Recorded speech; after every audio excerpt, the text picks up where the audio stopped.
기가 조금 있어서 여러분에게 말씀 드릴 때 목소리가 좀 평소와 같지 않습니다. 밤에 좀 잠도 잘 못 자고 그래서 조금 건강한 상태가 아니어서 좀 죄송합니다. 이해를 하시고 말씀을 들으시기를 바랍니다. 우선 1절을 보면 사무엘이 죽었다 하는 얘기가 나옵니다. 지금 다윗의 이야기가 계속 되어지는 중에 사무엘 이야기가 한 절 딱 나왔습니다. 이게 다윗의 인생에 너무나 중요한 부분이 되기도 하기 때문에 여기에 소개를 하고 있는 거지요. 사무엘이 죽었다는 게 이스라엘과 다윗에게 어떤 의미가 있을까요? 사무엘은 정말 신실한 하나님의 일꾼이었습니다. 선지자였고요, 제사장이었고요, 사사였습니다.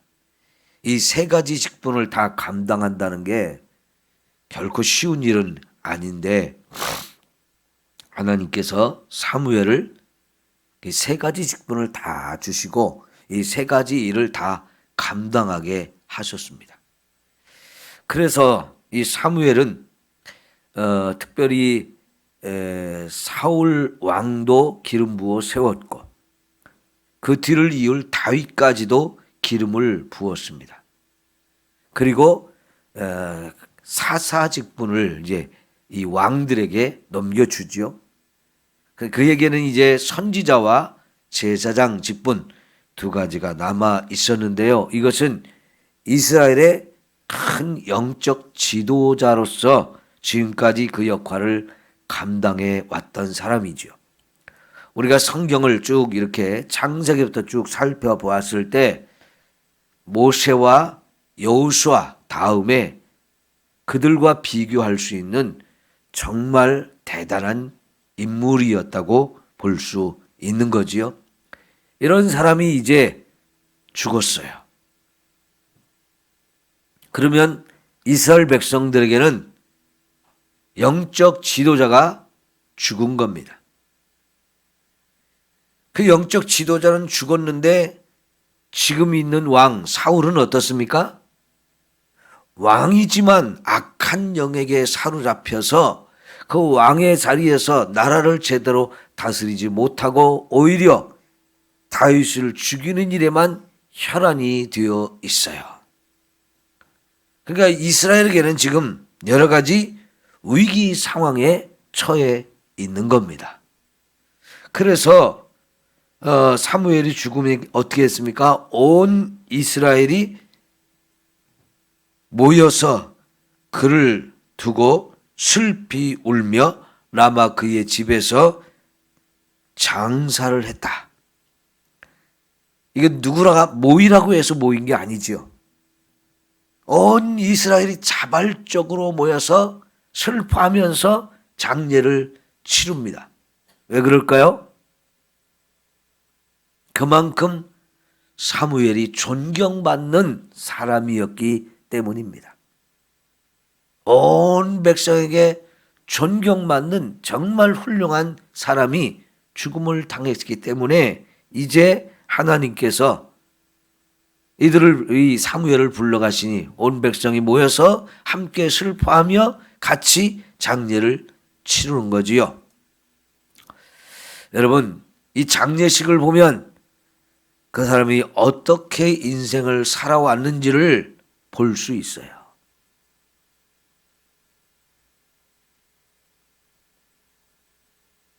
우리가 내 주변에 함께 사는 사람들에게 이런 인정을 받고 존중하게 여김을 받으며 살아가기를 소망합니다. 하루하루 살아가는 거 결코 쉬운 일 아니죠. 특별히 나 혼자 사는 게 아니고 내 주변에 많은 사람들과 함께 더불어 살고 있어요, 우리는. 그랬을 때 내 주변에 있는 사람들에게 내가 얼마나 선한 영향력을 끼치고 있고 사랑을 베풀고 있고 자비로운 마음으로 이렇게 우리가 살아가고 있는가? 그것이 한 사람의 인생을 끝마쳤을 때 내 주변에 있는 사람들이 그를 어떻게 생각하고 어떻게 대우하는가를 통해서 드러낼 수 있는 겁니다. 근데 지금 사무엘은 온 백성이 그의 죽음을 슬퍼하며 함께 모여서 자발적으로 와서 같이 슬퍼하고 장례를 치르거든요. 그러니까 누가 모이라고 해서 모인 게 아닙니다. 그만큼 사무엘이 하나님 앞에서도 또 사람 앞에서도 너무나 훌륭한 삶을 살았다는 것을 우리에게 보여주고 있는 거지요. 이런 인생 산다면 우리는 결코 실패한 인생이 아닙니다. 이왕에 우리가 인생을 살아갈 때 제대로 살기를 소망합니다. 오직 나만 생각하고 이기적인 욕심만 가득해서 살면 이런 인정을 받지 못하고 이런 존중을 받지 못합니다. 내 주변에 있는 사람들도 살피면서 또 하나님이 주신 사명도 감당하면서 이렇게 살아갈 때 하나님과 사람에게 이렇게 인정과 존중을 받는 귀하고 아름다운 삶이 되어질 줄 믿습니다. 자, 그런데요, 사무엘이 죽었다는 것은 다윗에게도 영향력이 있는 거예요. 그동안 다윗이 사무엘을 찾아갈 수 없는 상황이긴 했지만 그래도 사무엘이 있는 것과 없는 것은 사울과 다윗 모두에게 영향력이 있어요. 사울이 아무리 이렇게 악한 영에게 사로잡혀서 다윗을 그렇게 잡아 죽이려고 해도 결국은 사무엘의 눈치를 보지 않을 수가 없지요. 그리고 다윗 입장에서도 사무엘이 있다는 것은 자기에게 기름을 부어서 다음 왕으로 세워준 사람이잖아요. 죄송합니다. 그러니까 다윗에게도 사무엘은 든든한 뒷배인 거예요. 자기의 힘이 되어줄 수 있는 사람. 언제든지 찾아가서 만날 수 있는 사람이 있다는 것은 다윗에게도 큰 힘이 되어지는 거거든요. 그런데 이제 그런 사람이 죽었어요. 그러면 자기 울타리가 되어주던 그런 분이 죽었으니까 다윗은 그만큼 어려움에 처한 것이죠. 이제는 사울 왕도 사무엘 눈치를 보지 않고 다윗을 더 공격할 것이고요. 다윗 입장에서는 이 사울의 이런 공격을 받으면서 더 힘들고 어려운 상황에 처할 것입니다. 그래서 다윗은 사무엘의 장례식에 참여를 못합니다. 그지요? 사울을 보면서 이 장례식에 참여를 못하지요. 그래서 어떻게 합니까? 그는 오히려 더 먼 곳으로 떠나가는데 거기가 어디냐면 바란 광야라고 말하고 있습니다. 이 바란 광야는 이스라엘의 조상들이 출애굽을 해서 40년 동안 헤맸던 곳에 이 광야의 가장 중심지. 거기가 바란 광야거든요. 그럼 여기는 지금 유대인들이 가나안 땅에 들어와 살고 있는 그 땅의 경계를 넘어서서 지금까지 유대 광야에서 머물고 있던 이 다윗이 더 남쪽으로 유대인들의 이 가나안 땅의 경계를 넘어서 더 먼 곳으로 가게 된 거죠. 왜 그렇습니까?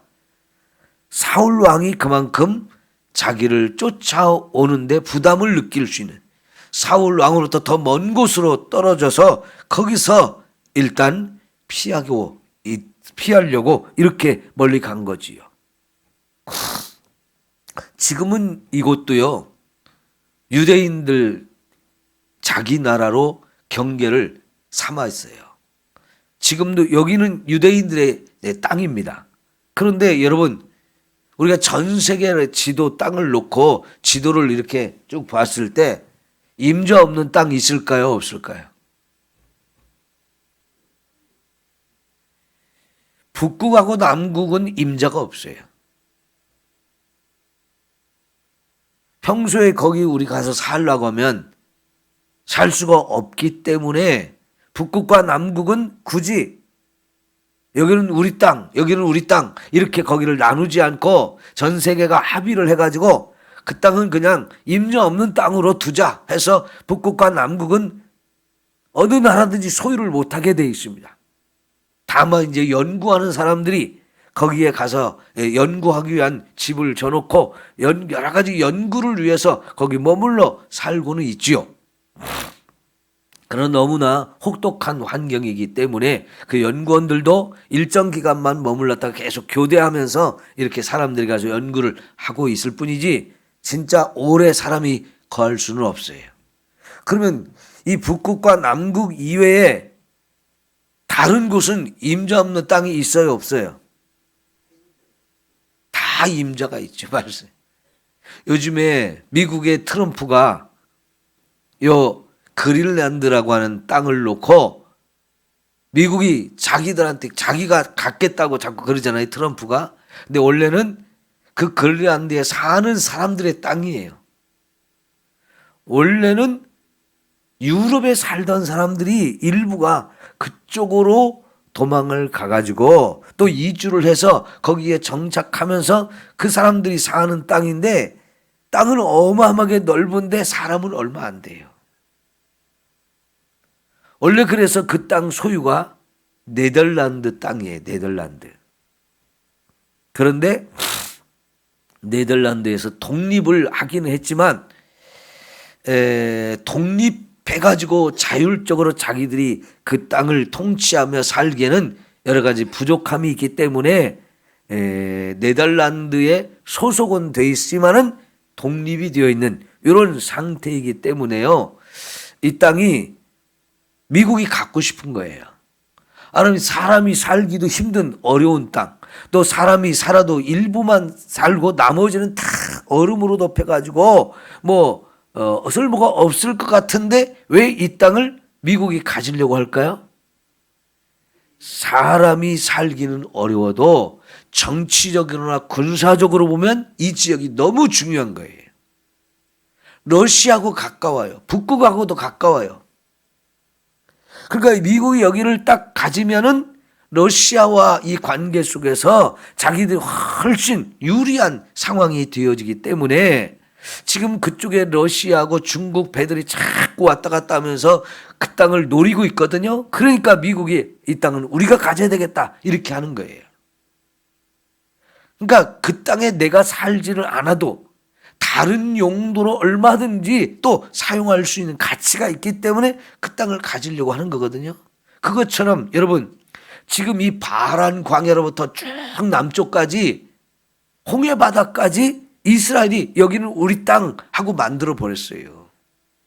그런데 실제로 사람이 살기에는 너무나 어렵기 때문에 그냥 사람이 살지 않는 빈 땅으로 남겨져 있는 상황이 많아요.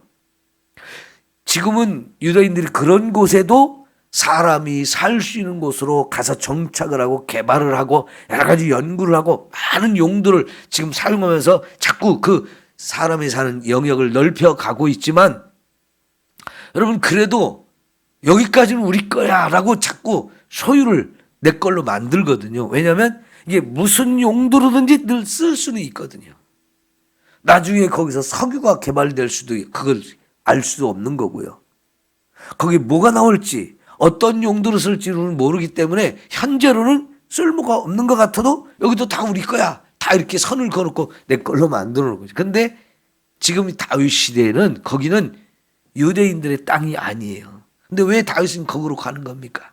일단 사울로부터 멀리 떨어져서 안전하게 있으려고. 그리고 두 번째는 사실은 여기서부터 이제 다윗의 새로운 준비가 시작되는 거예요. 이제 사울 왕도 죽을 때가 점점 가까이 다가오고 있는데요.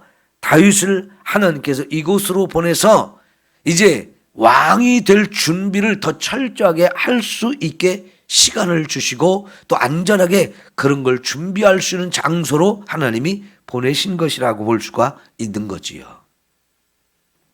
그러니까 여러분 모든 것이 합력하여 선을 이룬다. 이런 말씀을 하시잖아요. 여러분, 우리가 하나님을 사랑하는 자, 또 하나님의 사랑을 입은 자로 이 땅에 살아가면서 여러분, 결코 우리에게 유익하지 않은 것을 하나님이 허락하시지는 않습니다. 가장 사람이 살기에 혹독한 이런 광야지만은 조상들이 이 40년 여기를 헤맬 때 얼마나 불평불만이 많았어요. 그런데 이제 다윗은 그런 곳으로 갈 수밖에 없는 상황에 몰려 있어요. 할 수 없이 갔어요. 그러나 어떻게 보면 정말 너무나 힘들고 어려운 상황이지만 그 속에서도 하나님께서는 다윗을 이제 왕으로 세워질 준비를 더 철저히 할 수 있는 그런 곳으로 만들어 주시거든요. 그러니까 여러분, 하나님께서는 저와 여러분에게 유익하지 않은 것 허락하지 않는 거예요. 모든 것이 합력하여 선을 이루게 하시는 거지요. 내 생각으로 불평하고 원망하고 짜증을 내고 왜 하나님 나는 이렇게 살아야 됩니까? 왜 나한테 이런 일을 허락하십니까?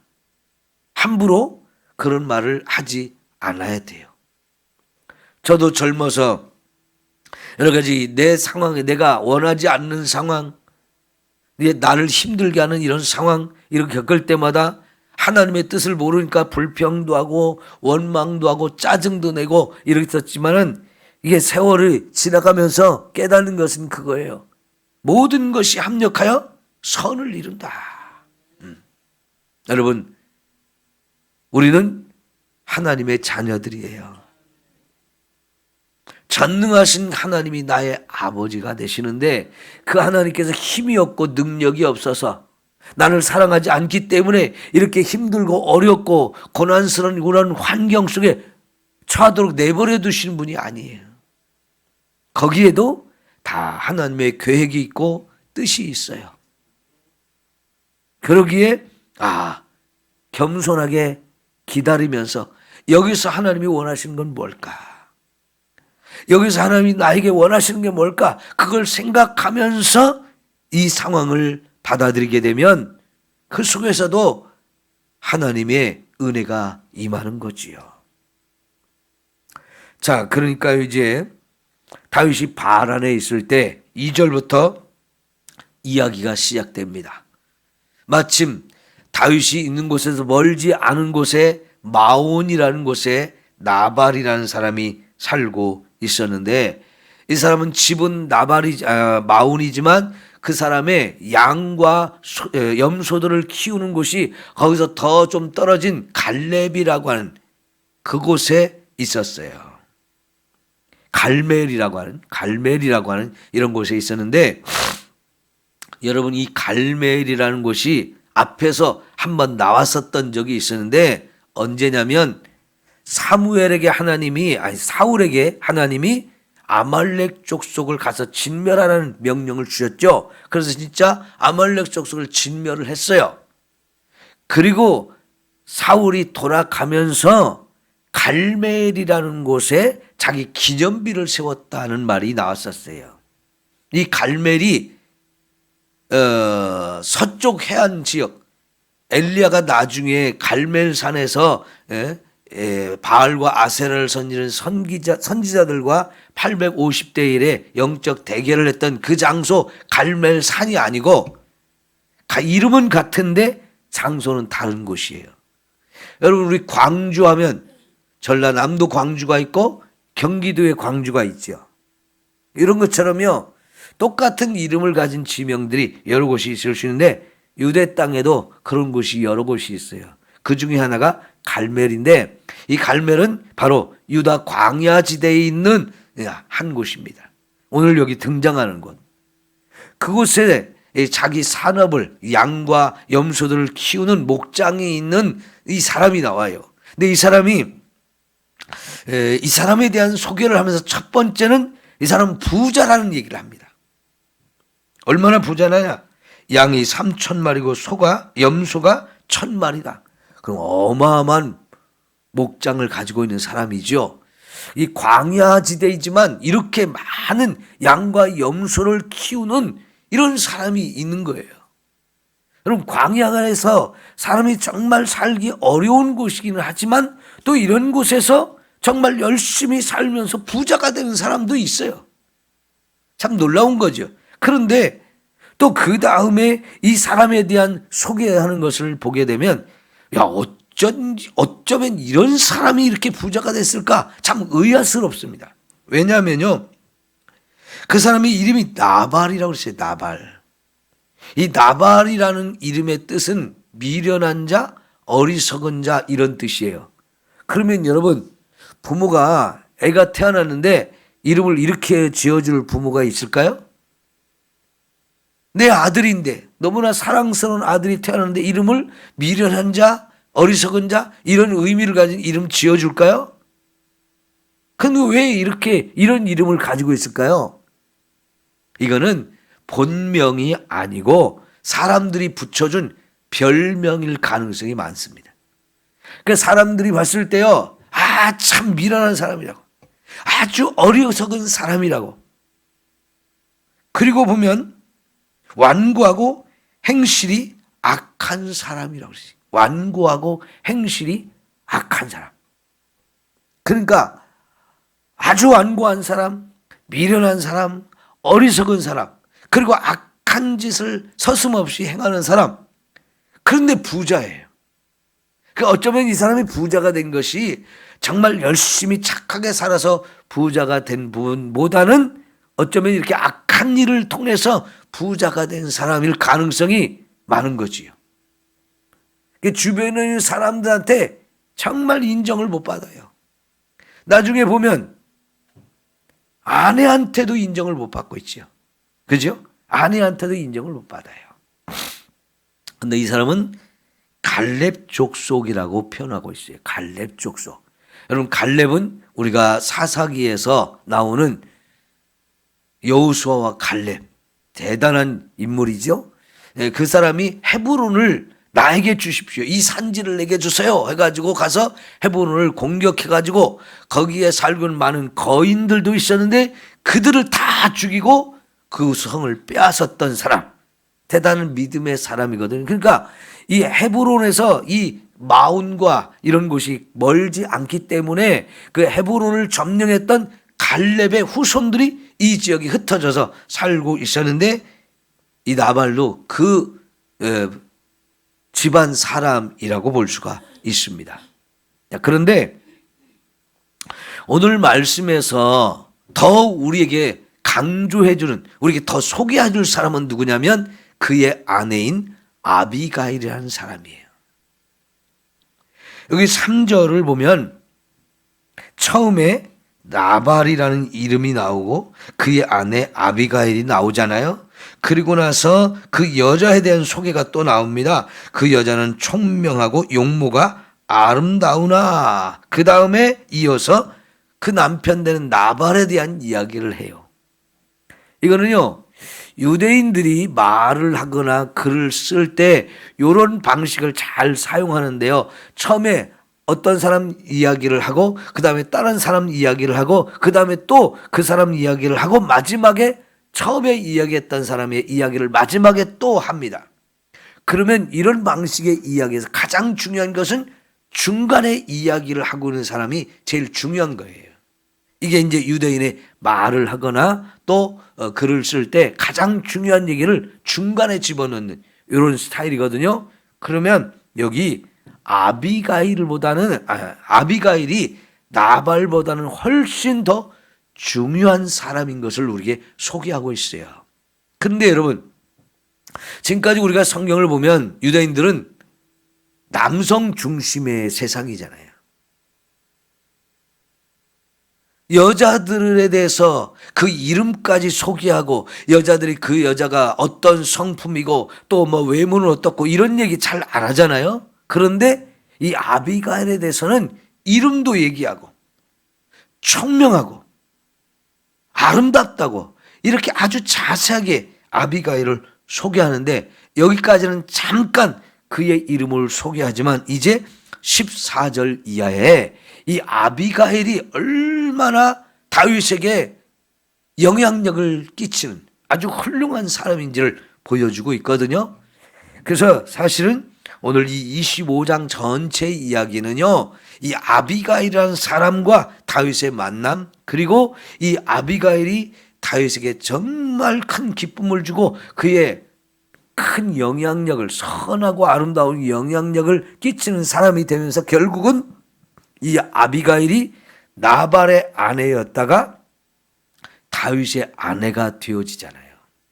이 아비가일이라는 이름의 뜻이 뭐냐면 기쁨의 원천이란 뜻이 있어요. 기쁨의 원천. 여러분, 막 기쁨이 샘솟게 하는, 기쁨이 솟아나오는 그런 뜻을 가진 이름이에요. 그러니까 이 여인은 나발이라는 아주 어리석고 미련하고 악하고 완고한 사람하고 함께 살지만 그는 남을 정말 기쁘게 해줄 수 있는 그런 특별한 재주와 능력을 가진 사람이라고 볼 수 있는데, 지금 다윗에게 이런 사람을 하나님이 붙여주셔가지고 함께 살게 해서 결국 이렇게 힘들고 어려운 환경 속에 있는 다윗에게 정말 큰 힘을 주는 거지요. 이런 여자를 만나서 산다면 최고로 행복한 삶을 살 수 있는 것 아닙니까? 지금 뭐 광야다, 뭐 사막이다, 이런 거 전혀 문제가 되지 않아요. 이렇게 좋은 짝을 만나서 이렇게 행복한 삶을 살 수 있다고 하는 것은 하나님께서 다윗에게 주는 최고의 선물이 아닐까 생각을 합니다. 여러분, 그렇게 해서 하나님께서 아비가일을 만날 수 있는 기회를 다윗에게 주는 거지요.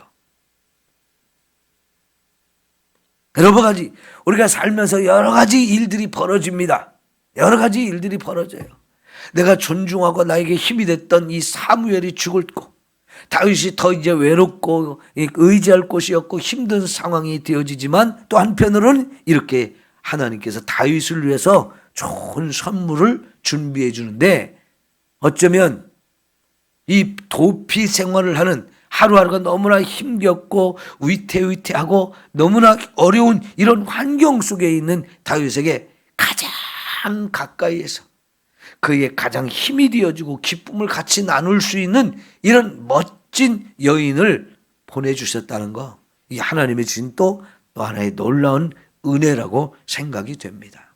그래서 아까 제가 다윗이 바란 광야로 갔을 때 여기서부터 사실은 또 새로운 자기가 왕이 되어줄 준비를 하게 하시는 특별한 의미가 있는 장소라고 말씀을 드렸어요. 여러분, 예수님이 공생애를 시작할 때, 시작하기 전에 예수님이 어디로 가셨어요? 광야로 가서 40일을 금식하잖아요. 그 광야가 예수님께서 인류를 구원하는 그 일을 하려고 할 때 준비하는 가장 중요한 시간이었죠. 근데 광야로 갔어요. 왜요? 하나님과 더 깊이 만나기 위해서. 내 자신의 영적인 충분한 준비가 필요했기 때문에 그렇게 했어요. 세례요한도 오랜 기간 광야에 가서 자기 자신을 영적으로 훈련하고 준비해서 드디어 이제 예수님을 소개하는 일을 시작합니다. 나중에 사도행전을 보면 바울도 하나님께서 안디옥 교회에서 그렇게 큰 일꾼으로 쓰기 전에 아라비아 사막으로 그를 보냈다고 그랬어요. 그래서 사막에 3년 동안 머물면서 바울도 많은 기도를 하고 말씀을 연구하고 하나님과 깊이 교제하면서 이제 정말 목회를 할 수 있고 선교를 할 수 있는 기가 막힌 준비를 시킨 거지요. 그 사람들이 다 광야에서 그런 일을 겪었단 말이에요. 그런데 보니까 다윗도 광야에서 그런 시간을 갖게 해주시는 거지요. 어쩔 수 없이 도망가였던 곳입니다. 더 좋은 곳에서 살 수 없는 최악의 장소로 간 것 같지만 그곳이 오히려 다윗에게 최고의 은혜를 주신 그런 자리였던 것을 우리는 또 보기도 하는 거예요. 그래서 여러분, 우리는 모든 것이 합력하여 선을 이룬다라고 말할 수 있는 거지요. 하나님은 오늘 우리에게도 그와 같은 은혜를 주신 분임을 믿습니다. 기도합니다. 하나님 아버지 감사합니다.